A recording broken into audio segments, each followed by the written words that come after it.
og tribute si Perena nga gidala sa papel ni Glyza De Castro ug music collaboration kauban ang diva nga si Bayang Barrios. Si Bayang Barrios ang orihinal nga miawit sa Encantadia theme song.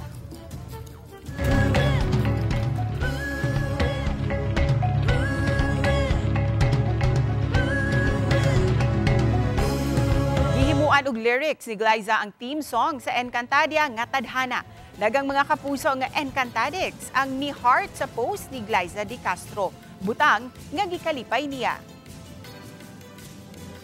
2005, 2016, ang naririnig lang natin lagi is uwe, uwe. Tapos ano lang siya, in-explain siya sa akin ni Miss Bayang kung ano yung story behind it. Parang siyang kalikasan na nasira. Yun yung description sa kanya ng composer. Nag-chant lang talaga siya, freestyle lang talaga siya. And then ako naman, bilang nasira yung kalikasan, gusto ko pa ring lumaban.